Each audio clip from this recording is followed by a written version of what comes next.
Hello, everybody. My name is Renee Marino, and I am your host for the Becoming a Master Communicator Summit, where you will be learning from top experts in various fields who have used communication to help them thrive in their businesses and lives in general.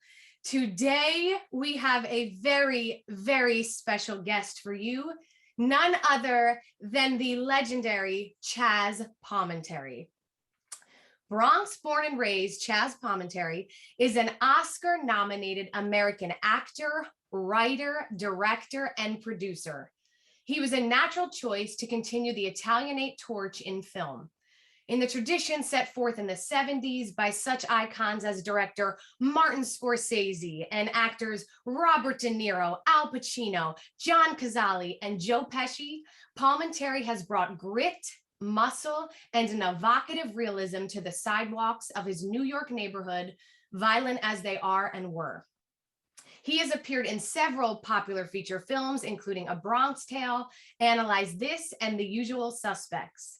He was nominated for an Academy Award for Best Supporting Actor in 1994 for Bullets Over Broadway. As a playwright, Palminteri authored A Bronx Tale and Faithful, and as a screenwriter, he adapted both of these stage productions into motion pictures. A Bronx Tale, which Palminteri has claimed to be semi-autobiographical, is particularly relevant to his career. Because he had spent the majority of his acting career in small character roles, he sold the play's film rights to Robert De Niro with the condition that Palminteri himself be allowed to play the role of Machiavellian mafia boss Sonny. This was his first notable major role in cinema. A Bronx Tale, which featured his actress, producer wife, Gianna Palminteri, was a major crowd pleaser as well as a critical hit. And at age 41, Palminteri became an overnight star. Other important projects quickly fell his way and continue to today. Everyone, please welcome the incredible Chazz Palminteri. Well, thank you very much, Renee. Thank you for that introduction. And you know what's funny, Chazz, is that's like a quarter of describing your career. I'm glad that you stopped. It's okay. I said, you know what, we have to split the difference somehow, but absolutely. I'm glad you stopped. Yeah, yes. Yeah. Couldn't let all that go to the wayside without. Well, it's okay. We should talk about obviously a great book and what you're doing. Thank you, Chazz. I'd love to know, first and foremost, growing up with your family, what was the communication like in your household growing up as a little boy? Well, I mean, basically it was all about love. It was just love. I mean, my mother and father, they loved me and they loved my two sisters. A lot of people don't know that I had two sisters because in Bronx Tale, it's just me. And I still hear it every day that my sisters, break my chops about that. But my two sisters were very successful way before I was. But my mom and dad, the way they communicated was with love. We didn't have money, but nobody had money in that neighborhood. So I felt it was okay, So basically, it was always, if you have a dream, go do it. You have a dream, we'll support you as best as we can as far as love goes. But that's really was the most important part of my childhood and my sister's childhood was love. That was the most important part. That's so beautiful. And we really can't underestimate that because I know I've realized the older I've gotten and seeing so many different families and family dynamics, that's not always the case. And right. Having that, right, as the basis, I'm sure that's what helped to shape you in such beautiful ways. And speaking of your career and reading all of these accolades of yours, how do you think that communication style coming from love, being able to know that if you have a dream, you can go for it. How did that really help you to become this successful actor, writer, producer? Yeah, I think it had everything to do with it. I mean, you have to realize that I got offered when I did the show. I mean, everybody knows my story, so I don't want to go through the whole thing. But I got fired. I was working as a doorman in New York because I ran out of money after my acting gigs dried up, and I got fired. And Swifty Lazar is the one who fired me because I didn't let him in. And then I went home to my I got in my 1972 Honda Civic with a hole in the radiator. And I went back to my house, my apartment, this dumpy apartment. And I said, well, you know what? What am I going to do? But if they won't give me a great part, then I'll write one myself. And so I think the communication between my mother and father, the love that they gave me, that you're worth it, you're somebody, that I just not going to let this die. And I sat down and I started writing A Bronx Tale. That's how it happened. Wow. You know.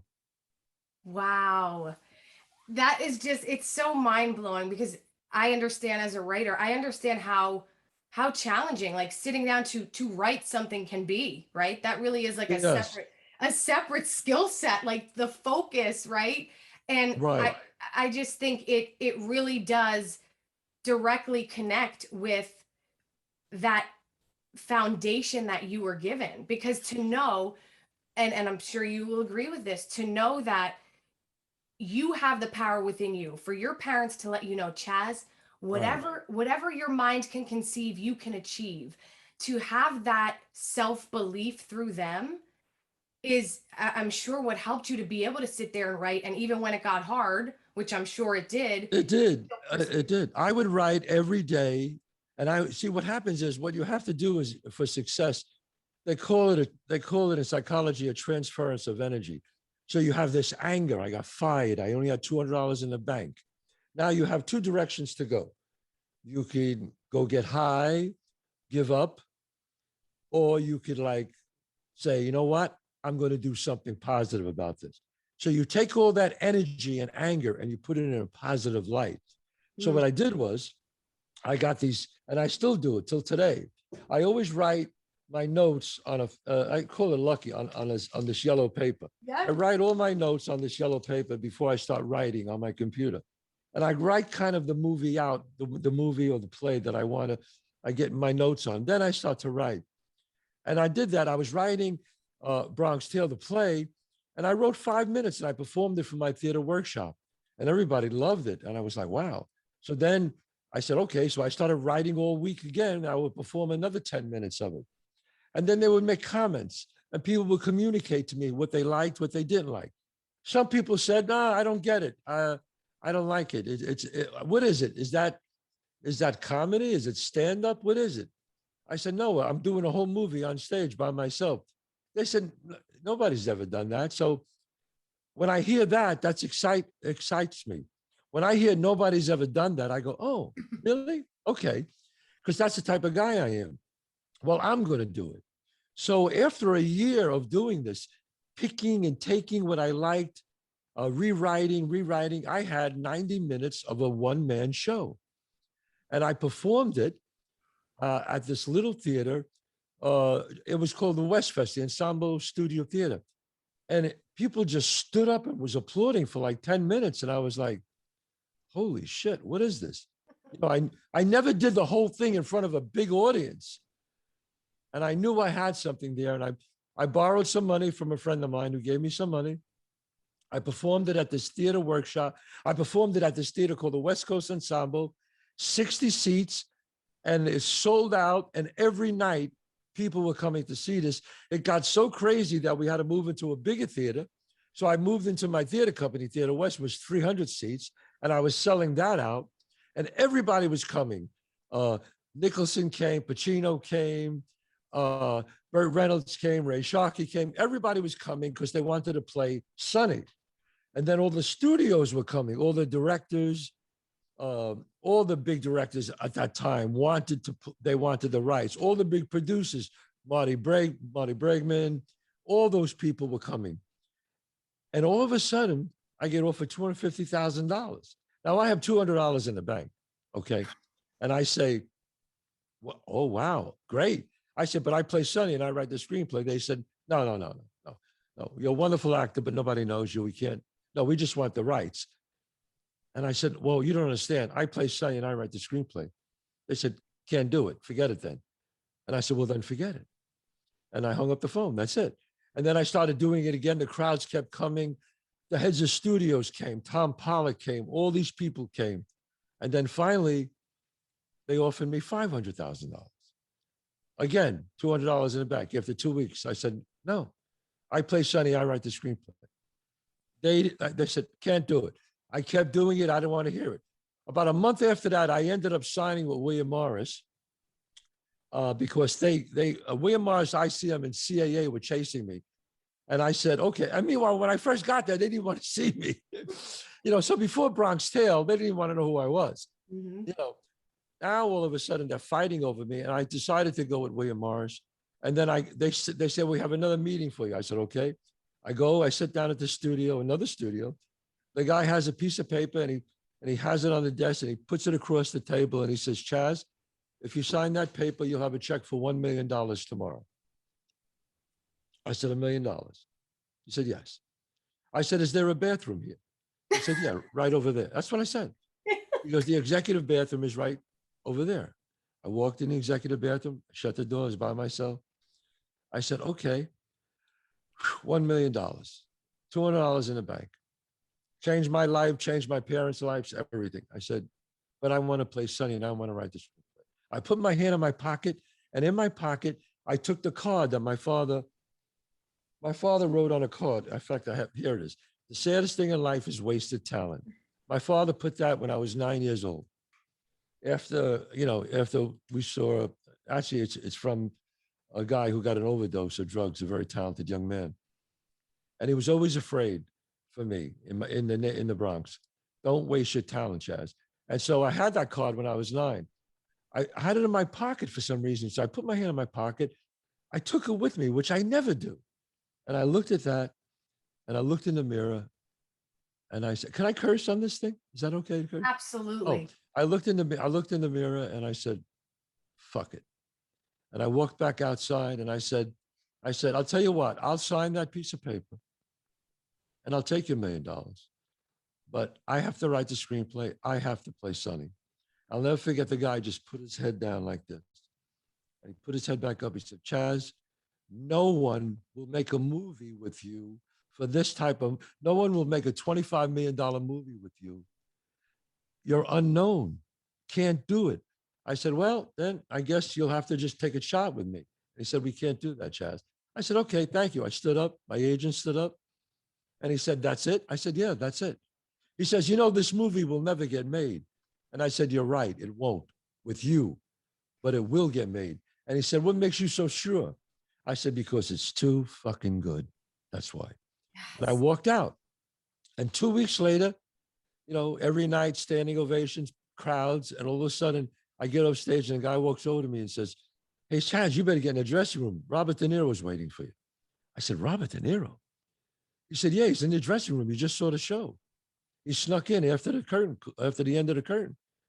And I said, well, okay. And I walked into the dressing room. There was Bob sitting there. And Bob said, that's the greatest one-man show I ever saw. He goes, you did a movie on stage. And I said, yeah. And he goes, look, I know what's going on. And he said to me, he goes, look, if you sell it, they're going to come to me anyway. He goes, but I know you don't want to sell it. He goes, but I'll tell you what I'll do. I know you want to play Sonny. I know you want to write the screenplay. He goes, you should play Sonny. You'll be great as Sonny. And he goes, and you should write the screenplay because it's your life and it'll be honest. He goes, I'll play your father and I'll direct it. And if you shake my hand, that's the way it'll be, Chazz. I shook his hand. And that's what happened. Oh my God, Chazz, there are so many incredible lessons from that story. Yeah. And at first look, or first listen, someone might think like, oh, it's great. And then he became a big star. It's like, no, let's retract. Let's rewind. What I hear from that is your ability to not only speak up for what you wanted, right, but that strong connection that you have with yourself. The fact that you took a moment to go into the bathroom, Chazz, and check in with you, right? Yeah. That was you checking in with your intuition. And then what happens? You get a sign, which I believe we're always getting these signs, which was from your father. Right. And that was your confirmation. And I love that so much because just like you, so many times in my life, when I did follow that guttural instinct, I was never steered wrong.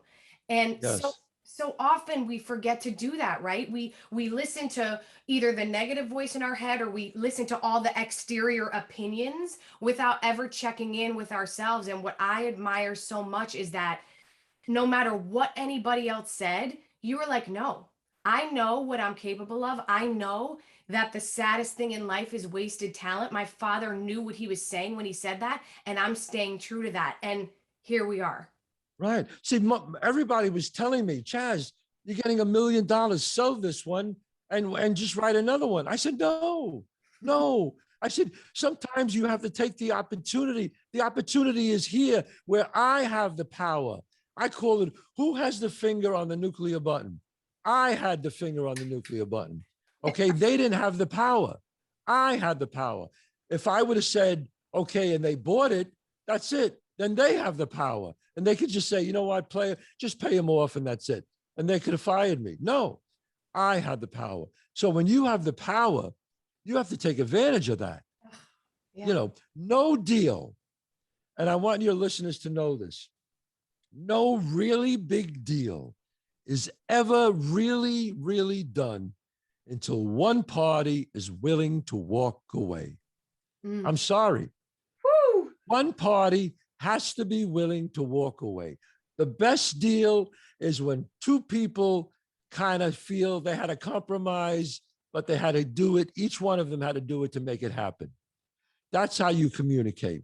Okay. But no big deal is ever done until one party says, okay, that's it. I'm done. It's okay. It doesn't have to happen. We're done. And then the other person goes, all right, okay, let's talk. All right, well, wait a minute. Because that's it. That's it. Because you'll negotiate forever. Forever. And they have to see it in your eyes that you mean it. I have a reputation in this business, Renee. My agents love me because they know guy's not going to do it. Guy's not going to do it. He said, this is the number. Forget it. Stop asking me. Please, it's over. It's okay. Don't call me no more. They say that to them. And then they come back. Have I lost some deals? Yes. Have people said, you know what? No. And I said, that's cool. But most of the time, I don't lose. I don't lose. They usually come back and go, okay, we'll do it. Now, again, but you have to be willing to lose some. And that does happen. So I don't want to be naive and tell people, no, it never happened. Of course it does. But then you know what? It wasn't meant to be anyway. That's it. So it's okay. That's it. And you know what, Chazz? What's meant for you will not miss you. And in life, and I hope everyone's listening and listening really clearly to this, Right. you're not going to be for everyone. And that's not your job. Right. Your job is to stay as true to yourself as you possibly can in every situation, whether it's on video, whether I'm on Zoom with Chazz Palminteri, or I'm walking around my neighborhood with my neighbors. It's That's correct. you bringing you to everything you do. And I want you to understand that when you lose that, when you think you have to shape yourself and make Right. yourself bend to other people, that's when you lose the deal, if you will. Right. If you follow the crowd will never follow you. Yes. Very simple. Yes. And That's Chazz, it. I love this conversation so much because talking from an acting standpoint, right? You and I know it's one of the hardest fields out there because it's so personal, right? Renee, Renee, you're too Italian. Renee, your hair's too dark. Renee, you're too this, not Right. enough that. And it's so easy, especially for actors starting out, to think, oh my goodness, I have to lose 40 pounds. Oh, I have to cut my hair. I have to Right. act more this way. And what I always teach is that no. It's about being so truly you, Yes. authentically you, that if the part's not for you, it wasn't meant for you. You're But right. there's Exactly. right, there's There's only one you. That's it. So why are you changing it? Yep. You know, I do a master class sometimes like 3 times a year at one-on-one in the city. And you get these beautiful girls who come in who dress so down and they actually force themselves to look ugly. And then you'll get other girls trying to dress so up. And I say to them, and I'll say to like a few models took my class, and they say, well, I don't want to be cast because of my looks. And I go, but you're beautiful. Yes. What are you complaining about? Mm-hmm. You're going to be, if they want somebody who's not attractive and to play the second lead, they'll find that. Okay, Yeah. be who you are. That's Once it. you become a star, then you could pick anything you want, but Yes. use what you have Yes. organically. Use that. Then you could decide what you want. Charlize Theron, I remember she auditioned for me. This is how long ago. I wrote a movie called Dante and the Debutante that the studios were dying to make, and they wanted Cameron Diaz, and I wanted it too, but she wasn't available.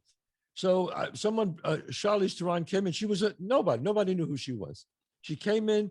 She met me at Peninsula Hotel, and she came in. She read for me, and she was great. I called up the agents. I said, "You got to call the studio. This girl is great. This girl's going to be a star." Well, nobody knows who she is. Yeah, but no, we want Cameron. And to make a long story short, the movie never happened. It wanted to turn around. But look at Charlize. She's a huge star, a huge star.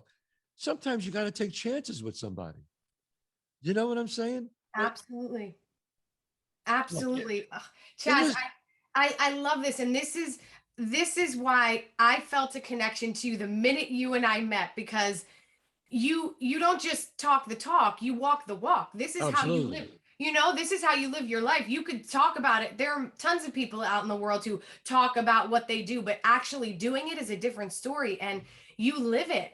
And I love that so much, because I told you this recently, but nothing impresses me more than a truly genuine human being.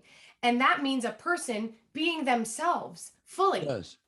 fully. Yes. You have to be yourself. You know, like who said that? Oliver Wendell Holmes. Be yourself. Everyone else is taken. Yes. You know, it was a great Yes. quote by Oliver Wendell Holmes, I love and it. he's right, and he's right. Just be yourself, and that's what I've always done. When I made the deal with Bronx Tale, I was meeting with all these people, and I was just myself, and they thought they were playing me. You know, they thought I was this naive kid from New York, but I think my street skills helped me a great deal. You know, so I always said I was born with X-ray eyes. You know, I could look at somebody Yeah. and I could know if they're lying. I could just feel it. Yeah. And that's from growing up with all the schemers in the Bronx, you know. Yeah. And and so it prepared me for my life in Hollywood, you know. So you have to yeah. This is a very important thing for your listeners to know, and that is, whenever you make a decision based on guilt or money, it will come back to bite you in the ass. Oh, that is Period. okay. Highlight and bold that in your notes. Yeah. Can you say that again, Chazz, please? Whenever you make a decision in life based on guilt or money, in the end, it will bite you in the ass. Woo! Every time. Absolutely. Every time. I've done it. I said, oh, I did something because of guilt. And in the end, oh my God, I did a movie because of money. And I went, all right, you know, this movie is not that great, but do it. Oh my God. It was just horrible. Look, but I knew what I was getting into. I did it for the money. Yep. But it never works out good. Never, Never. ever, ever, ever. And that's so true. I talk in my book about the PPP. If you have the PPP, it's the people pleasing pattern, right? Right. You do things because you, again, it either guilt or, oh, if I don't do it, I'm gonna feel bad. I really don't have the time to, but I'm gonna do it. And you kind of put yourself on the back burner, and you do something that in your spirit, in your gut, you know you shouldn't be doing, but you're doing it out of guilt or whatever Right, else whatever it reason. may be, right?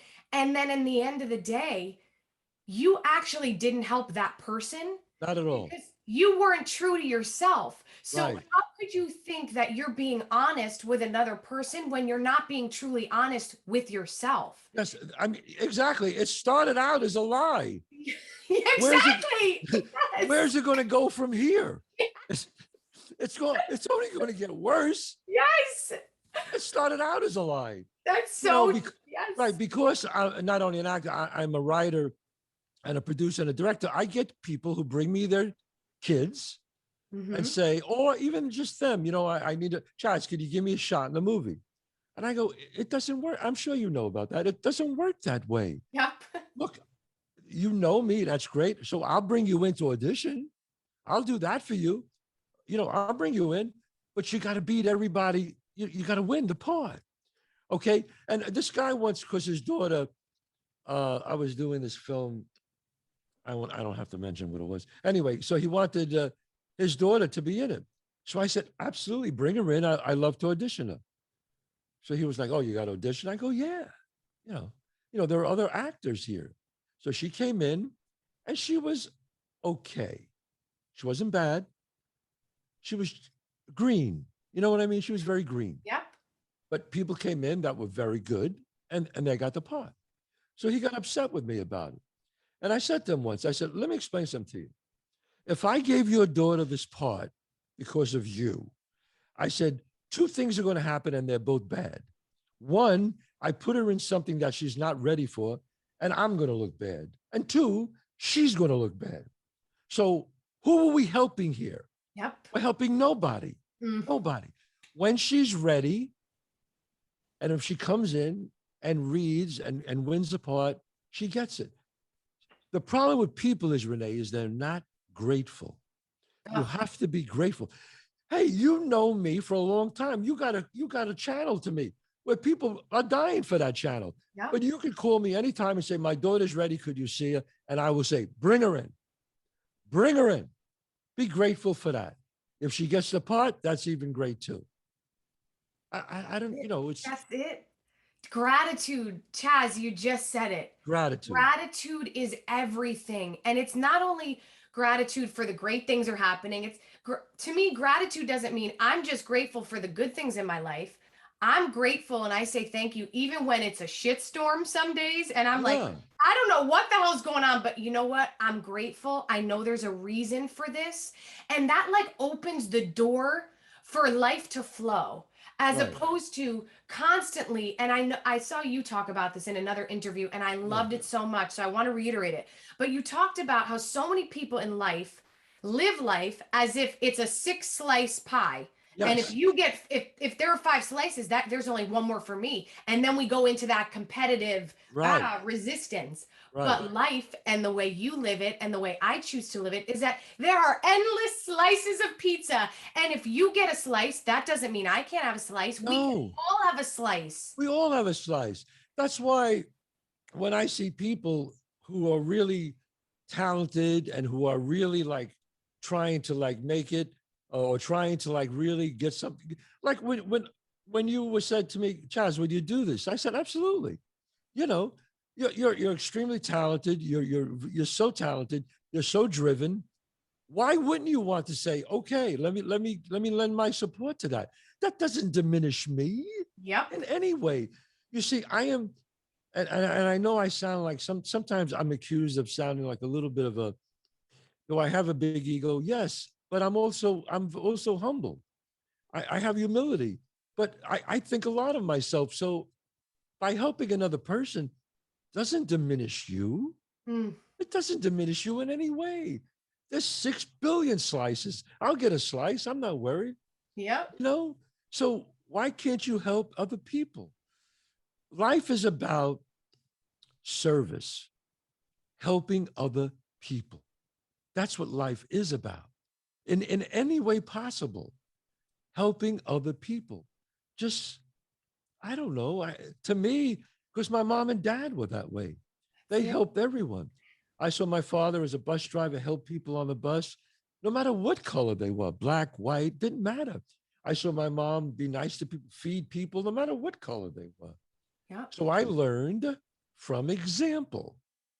That's Okay. exactly it. I learned, and the way you learned, I'm sure your mom and dad were great people, and you learned from example. People don't realize that as a parent, your child is watching you every minute of the day. Oof. You Yes. are a mirror, and they look at that mirror and they see who they're going to be. They don't realize it, but that's what they see. People, people who, uh, a man who hits his wife in front of their kids, that kid will end up hitting people. It happens. So you have to be on your best behavior all the time. Am I perfect? Of course not. No one is. But you try to be on the right side of the mountain most of the time. That's all you can do. Yes. And you said it. I wrote a quote recently that said the best leaders lead by being, not by telling. Right. And it goes Totally. back to what you're saying, especially as children. I mean, children's brains are like sponges. They don't even Right. realize what I don't realize what I absorbed from a 5-year old. Thank goodness Right. I had an incredible mother, father, my grandmother who lived with us. And what did we do? Italian Americans, we sat around the Right. kitchen table, we ate, we laughed, we Right. argued, but we communicated. And Communicated. four of the most powerful words, Chazz, I always say that my father said to me throughout my whole life. When I was in college, he'd call me at night. He worked in a factory, overnight shift, midnight shift. He'd call me. His nickname for me was Little Shit. He'd be like, Little Shit, what are you doing? What are you doing? Don't tell mommy that I woke you up, right? So we could have Right. our time. And the four words that he always said to me that I believe helped to shape me into the woman I am, the woman I'm becoming, is let's talk about it. Like, you don't realize how impactful that is as a young girl, knowing that I can talk to my father and my mother when something was bothering me, or I was upset, or I couldn't understand something. I sat down with my father and my mother and we talked it through, whether I was crying or upset. Yes. And that let me understand that, okay, this is how I process my emotions. And Right. now I pass that on my nieces and nephews, and even my husband and I, our greatest tool is our communication. When we're, both running around and something's wrong, I'm like, what's the matter? Let's talk about it. Right. And Right. that's such a powerful tool. But like you said, it's because I observed it in my own family, That's in correct. my parents. So a great exercise for everyone to do for themselves is to take a second, right? Take out a journal, a pen, and write down, like, what was your experience like growing up? What kind of communication style did you witness? Many families didn't talk at all, right? Or Yeah. they didn't talk about emotions, and that's helpful to know for yourself. Yeah. Most people are afraid to communicate because they're afraid of the answer. You see, when you're afraid of the answer, you're afraid to communicate. Yeah. But that's the way it is. So life is hard. Life is very hard. When you don't communicate, life is 10 times harder. 10 times harder. Look, as a leader, as being a leader, there's ways, as a director, you're the leader. There's an Italian saying, the fish stinks from the head down. Yeah. Okay. And when the director is in a good mood, and as a director, when I direct on a set, my job is to inspire everyone, is to galvanize these 150 people for on my side. Okay. Now there are some directors that are, they're just crazy. They yell, they scream. And do they get things done sometimes? I guess so, but wow, it's really a difficult trip, and a lot of people think they get this thing that you have to be mad, and be an asshole to be a genius. That's not true at all. Yep. That's bullshit. Ron Howard is one of the nicest men in the world, and he's a great director. Mm-hmm. Okay. So, so as a director, look, I'll give you a perfect example of communication skills. If somebody's if the prop guy is dropping the ball maybe every couple of days, now you can say, I want to bring the prop guy, whatever. Say, I want to bring Joe in my office. I want to talk to him. He's not doing his job the past few days. Two ways to communicate. You could say, Joe, what are you doing? 3 days in a row, you screwed up. I can't have it. Okay. Now, if this keeps up, I'm going to have to let you go. It's that simple. Get your shit together, or I'm going to have to fire you. One way. Let's communicate a second way. Joe comes in. Joe, how you doing? Everything all right? Everything okay at home? You sure? I don't know. You have anything on your mind? Are you okay? Can I help you in any way? I know the past few days it's been a little off. I understand that, but if something's bothering you, maybe we can work it out. Could you just try to see if you can? If something's bothering you, I told you want to talk about it. I understand, but see if you could just make everything go a little smoother. All right. Because you're doing a terrific job, but the past few days have been a little off. But Mm, hey, man, I want to work with you. So let's keep it going. Same conversation. same conversation. It's how did you communicate? How That's did it. you speak to that person? It's very simple. It is. It's so It's much simpler than we make it, right? we make We like to yes. complicate things. I asked I'm crazy about. I always read a lot about what success is, and uh, I speak to a lot of very successful people, obviously because I'm working with them. And I said to Woody Allen once, I said, "What's the number one thing about success, Woody?" And he said, "85% of success is showing up. Just show up." And I was like, "Wow, he's right. Showing up." And then I kept reading. I said, "What is the one quality for success?" And I tried to read all these books, and they came back with adaptability.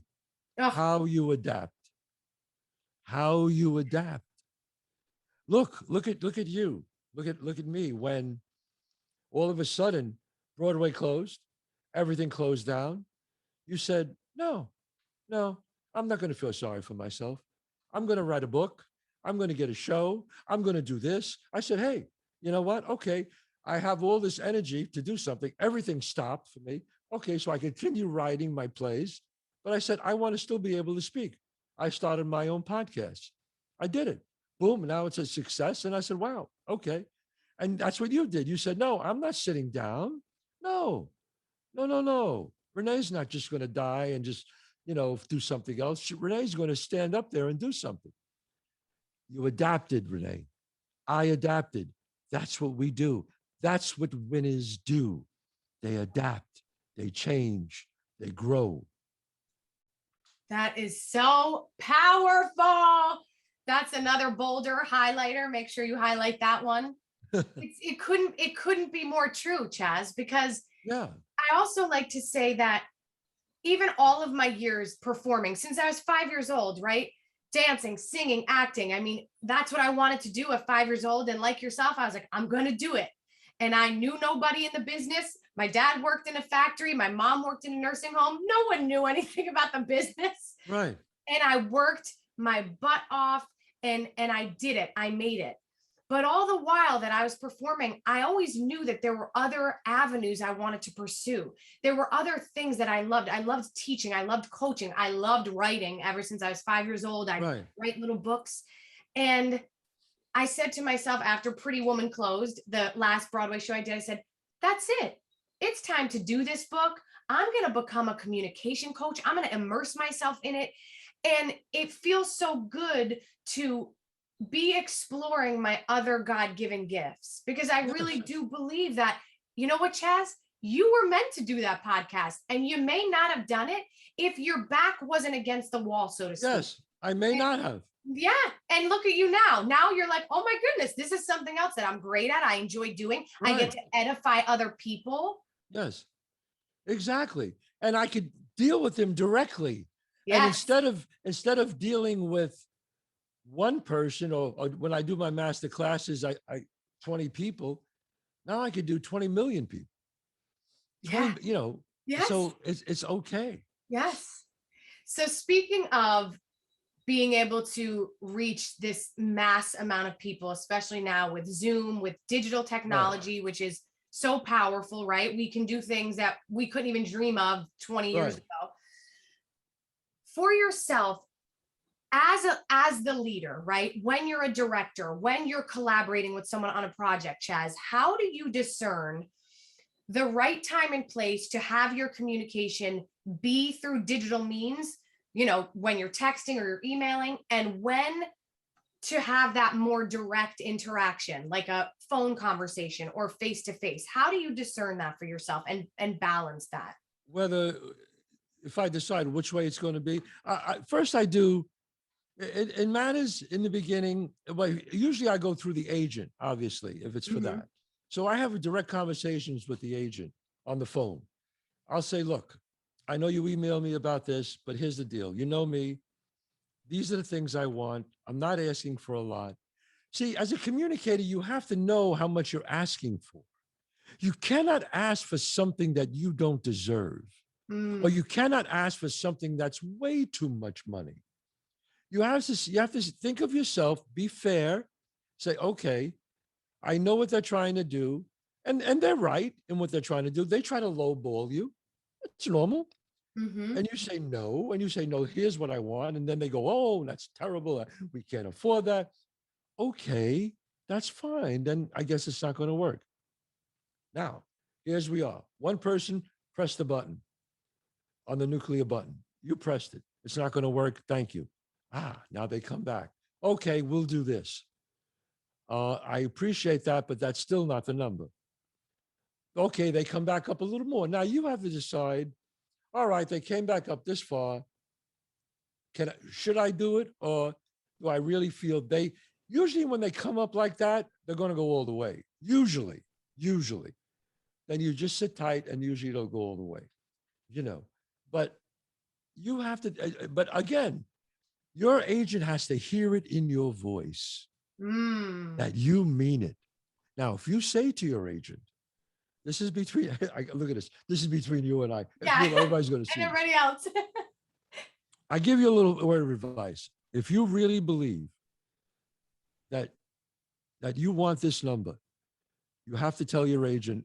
Now, if you say something like this to your agent, you made a mistake. Okay, I really want this number, but don't blow the deal. If they come in with that, I'll do it. It's not the same, because he won't fight for it as much as you. Automatically, he'll go, well, I'll talk to her. I'm telling you, they have to know that Renee means it. No, I won't do it. But you have to be willing to take the loss now. If they say no, you have to be okay with that. Have I lost a few things because of it? Yes. Not a lot. Most of the time I win, but I'm willing to take that chance. And what I caught on to, what you just shared with us, is that when a conversation really matters, that's a conversation about negotiating. You're not telling me that you're emailing back and forth. No. You're having a phone conversation. I'm having a phone conversation. Right. And that's what I want everyone to understand is this is how we become master communicators. We learn to discern when a direct conversation needs to be had because it is so critical and important. And when we could get by with using the convenience of email or text, because that in itself, we need as well. But when push comes to shove, Chazz, right, and you're negotiating and you're telling your agent or someone else what you need and how you need it, there is something much more powerful when you hear that tone in a person's voice, when you can hear their breath, right? When you catch on to those cues that you sometimes don't get when you're only communicating via text or email. Yes. I mean, and then see, there's degrees of communication. I could call you on the phone and say, hey, we got to have this conversation on the phone. Or I could say, meet me here tomorrow at the Four Seasons Hotel. I want to speak to you face to face. Now we stepped it up, the communication. Yep. Okay. So you have to decide what you want to do.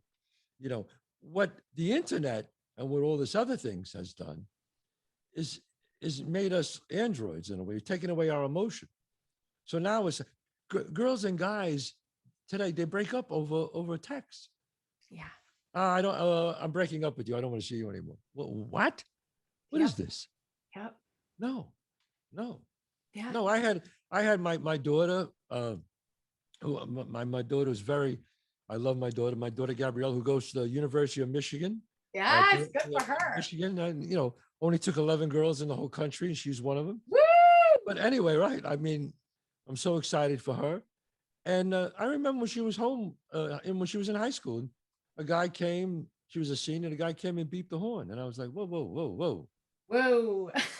That doesn't fly here. She goes, oh, Dad, he's just what? No, get him. I want to see him. He came in. I said, oh, how you doing? I said, oh, okay. When you come to see my daughter, you can knock on the door. It's okay. Oh, Mr. Palminteri. Okay. Who are you? Okay. There's no drinking or anything like that. Okay. You're driving a car. There's no drinking. No, absolutely not. Okay. Well, you guys have a good time. Make sure she's back by this time. That's it. I can't text that to him. Nope. He has to look in my eyes. He Exactly. has to feel the way I feel. Yes. That's it. I want to show him. I was very nice to him, but he knew this is not playtime here. That's my daughter there. Be Yes. good. You know.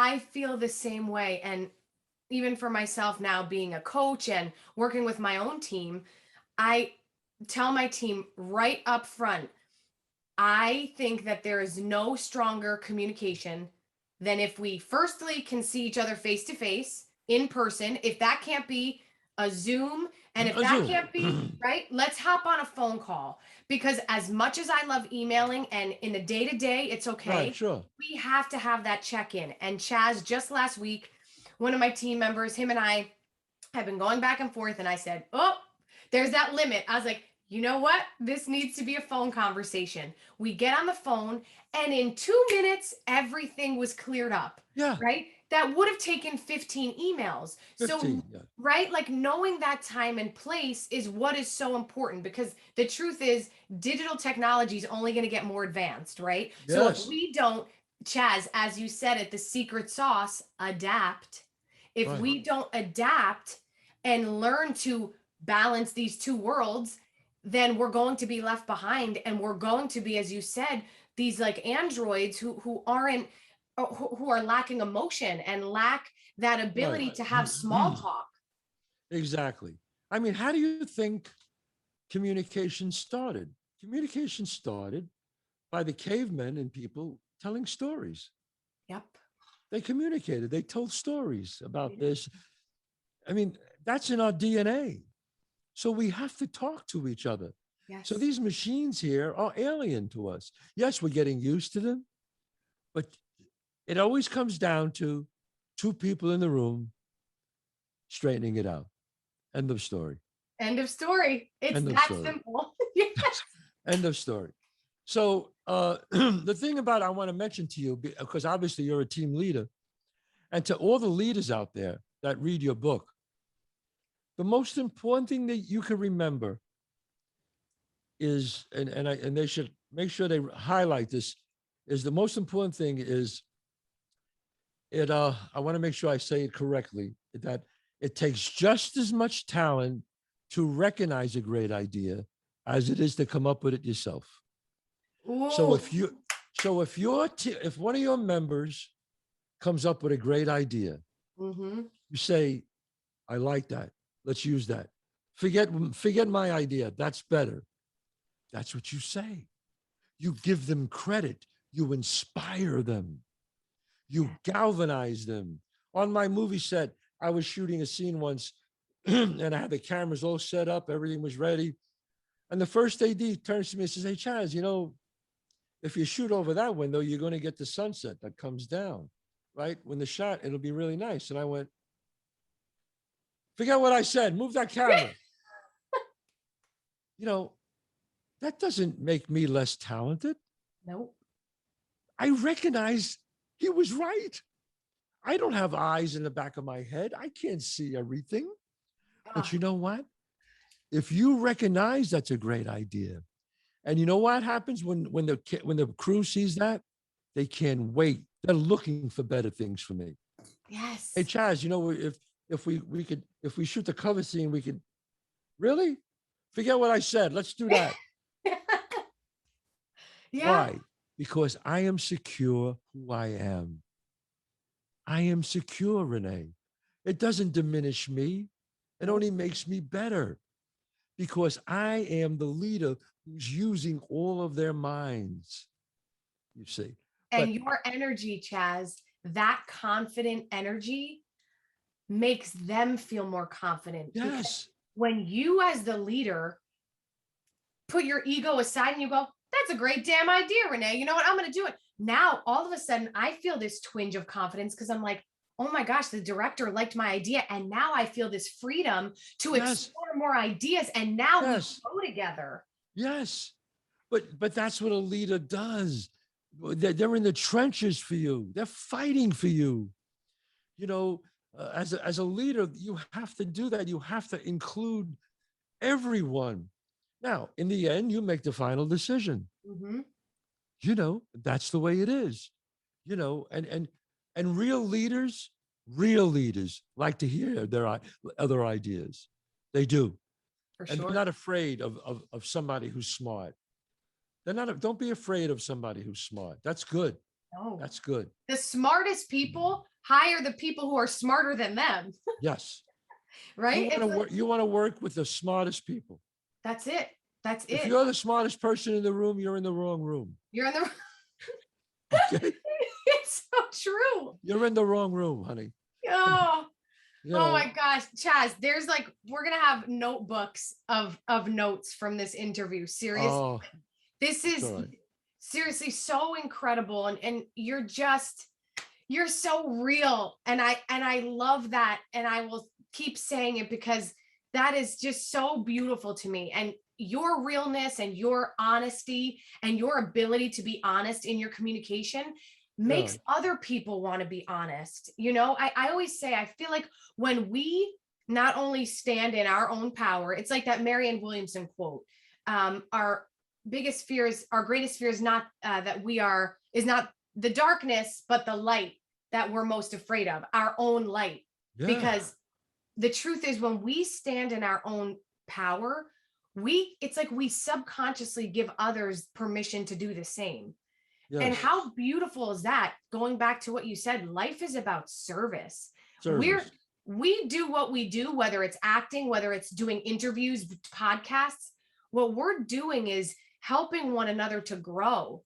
And we're using our gifts to help one another. And Yes. you stand so fully in that and you communicate from your heart. You know what, Chazz? Even if someone doesn't like what you said, they can never fault you for lying to them. They can never fault you, but they could say, damn, that Chazz, he said that thing. I don't like it, but he's right. And you know what? I respect him for that. Right. Now, you got to know when the communication skills, we're talking about that because I know that's what you're so big on. Now, if I go see a movie, I have friends who make movies, and I'll see it at the premiere. And it's not good. Okay. And but it's too late. It's done. It's too late. You can't do anything. Yep. Okay. So you have to know when and how to communicate that.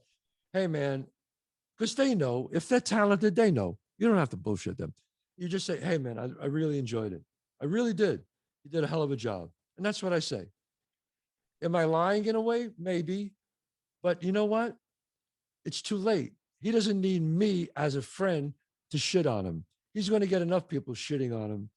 The critics are going to shit on him. So as a friend, I go, hey, man, you should be proud you made it. You done it. You did it. Yep. It's already a success. You got the movie made. I really enjoyed it. That's it. Now, if he brings me in the editing room, there are times they bring me in the editing room. And he goes, what do you think here? I go, no, that's not good. This is wrong. This is how I feel. That's different. But if it's too late, the communication should be, hey, man, you did a great job. And that's okay. That's not lying. That's sparing him, his dear friend. So you got to know how to how to maneuver here. Look, I'm legendary in Hollywood. When they give me a script and they tell me, what do you think? I tell them what I think. Yeah. I tell them. And I go, hey, but I always start off with saying, this is my opinion. I could be totally off. So, but you asked me, you're paying me. I get paid to read a script and make my comments. I'm not taking your money and just saying this. This is what I feel. This is my comments. This is how I feel. That's it. Now, that's how I feel. You read these scripts. I read 3 scripts in my whole life that were like perfect. Very rare do you get a script in the beginning that's perfect. Mm-hmm. I read 3. Yeah, the 3 scripts I read. The first script I read was Saving Private Ryan. When I read that, I went, wow. Like, what do you think? I got no notes. I go, no. Second one was Shawshank Redemption. I read that. I was like, holy God. I said, man, I got nothing to say to you. And the third was the most recent. He sent me the script a year before it was made and said, Chazz, I know how you are. I want you to read this and tell me what you think. I read it. I called him back and I said, Nick, it's a great film. I got nothing to say to you. It was Green Book. Wow. Green Book won Best Movie of the Year. Okay. Wow. So I think that's it. 3 scripts my whole life that I ever read that said, I got no notes. Usually I always have notes, you know. So, it's communication. So important. How It's you so cool. communicate with each other. That's it. You know, And I cannot everything, I can't everything starts with it, right? Like think about every part of your life, Chaz. Everything from how you connect with your wife and your kids and you're in yes. the workplace. Everything starts with communication. And I think sometimes it's like breathing. Like breathing, you don't think about how you're breathing until you're either anxious or something's happening and you're like, why can't I breathe? Yeah, It's the same with communication. So often we don't think of how we're communicating. We're right. just, going about the world and living our lives. But to take that step back and say, okay, hold on. How am I contributing to this situation or problem or misperception? Could it be something that I'm saying or doing that I'm Right. not aware of, right? And it Yes. all goes back to what you do so well is communicate with yourself first Yes. and take that step back. And the reason and I always stress this to everyone, nobody's perfect and I fail just like everybody else. Hmm. I have to say that is that when you communicate, when you're about to communicate, is like take a pause and think about what you're about to say. Because these words are not, who's the great poet? Forgot, I don't know if it was Robert Frost, said, I wish words could be as easy to take back as taking off your coat. It's Oh, not. yes, yes, yes, yes. Once you say those words, they're your words for life. So I always say to people, 10 seconds of patience could save a lifetime of misery. So Oh, just when you're about to say something or do something, just think about it first. It could save you a lifetime of misery or even an action. Just, I talk about this on my podcast all the time with people about I've seen people just fly off the handle and then regret it the rest of their life. yeah, And all they had to do was just take 10 seconds to think about what they were about to say. yeah, And that's all they had to do, 10 seconds. And now the words are out. You said something to someone and that's it. That's it. yeah. Oh, that is so good to remember in every facet of your life. I have another speaker on, Lolita Walker, who is incredible. And she talks a lot about the power of the pause, which is The exactly what you're pause. saying. The power of the pause in That's correct. everything, right? In everything we do, even when maybe you're going to hop on someone else's podcast and you're feeling nervous, take the 10 seconds, breathe before you go to speak. We often underestimate the power of those 10 seconds and Yes. how it can reshift our whole nervous system to check in with our awareness, Right. especially when it's a conversation, an important one where emotions are running high. That's what happens is when you just jump at the other person and you're not listening, right? You're just waiting to jump in and reply. You're now not being aware of yourself because it's emotions controlling, That's and correct. then you say something you regret. You say something you regret and you can't take it back. Yep. And no matter what happens, no matter what, if that person says, nah, I know you didn't mean it. Too late. Yep. Not as Yep. easy as taking off a coat. Yep. Can't Oh, take Chaz, that is so good. it. I can't wait. I'm telling you, my favorite part of doing these interviews is watching them back because I'm like, oh, that was so good. I have like my own journal of the notes from these Sure. interviews Yeah. because it's we all Right. need these reminders, and hearing it come from another person, especially one you admire, is so powerful that it definitely goes on my post-its and then it goes on my mirror. So every day I can just look at it and be reminded. Right. You talk about when we first met, I didn't know you. I went to go see Superfly, I think it was. Yep. And and I remember like when you meet people, if somebody's alive 25 years, 30 years, 35 years, in that time they build an aura around them. It's an aura. Everyone has an aura. Everyone. You have an aura. I have an aura. And so sometimes when you meet somebody, you go, I like this person, or I don't like this person. Oh, wow. Yeah. Sometimes you meet somebody, you just go, I don't know what it is. Yep. I just don't like this person. And usually you're right. Usually, because it's an aura that they have that your spirituality, spirits don't mix with their spirits. Yep. And your spirits go, whoa, whoa. And then sometimes it goes, hey, I like this person. And we connected right away and we've been friends ever since. Oh my gosh. You Yeah. know, It's so been, Chazz, I think it's been like 10 years now. yeah. Yeah. It's been 10. Wow. It's been 10 years. Wow. Yes. That's great. And both of us are still here, still doing well. And that's wonderful. That's it. What I'm so grateful. Speaking of gratitude, I am so grateful for that day, because when you talk about energy, I believe so heavily in energy. I'm an empath, definitely myself. So like I feel energy so intensely. Yeah.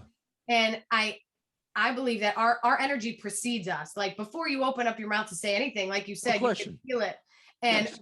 right away with you, I was like, I love this man. I feel like I've known him forever. And I was right. I was right. So You were right. And I was right too. So yep. High five, high five. Woo! all right.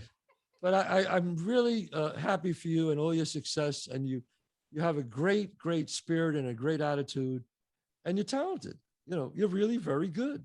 You know, and what you do, not only a great dancer and an actress, I've seen you in so many things, but you're taking your spirit to even another level and being a communicator. And I think you'll only be rewarded more in all aspects of your life. And that's what's great about it.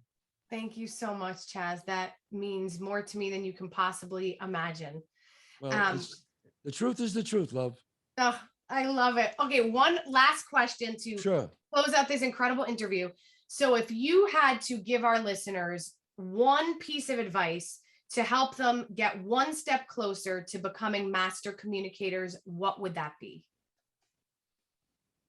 I think I would probably say, to be a master communicator, I would say, before you say something, I would say to think about it. Just before, just like I said, 10 seconds of patience is a lifetime of misery. Many times I was just about to say something and I said, Chazz, don't say it. Don't say it, Chazz. And then I didn't say it. Then the guy said something that made everything okay. Yeah. Just when you think you're going to have to like say something, if you just give that person a chance to say what he feels, give the other person, listen. I think the main thing, as a master communicator, I would say, listen to the other person. Listen to what they're saying, not what you're saying. The key in communicating is listen to the other person and act accordingly and try to pivot, to adapt to what they're saying. And if you do the pivot and you do the adapt and they still don't get it, then it's not right. Then it's not meant to be. And that's what I would say, is have the patience to pivot and to adapt. And if they still don't get it, then it wasn't meant to be. That's what I would say. That is so good. So good.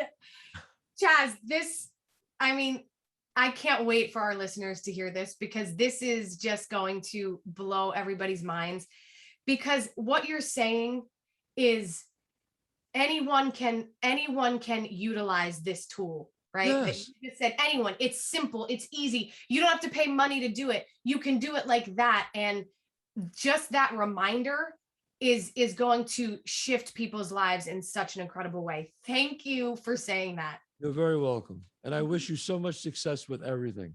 Thank you, Chazz. You mean the world to me. I wish you so much success. I'm actually coming to see your one-man show. Oh, I told you.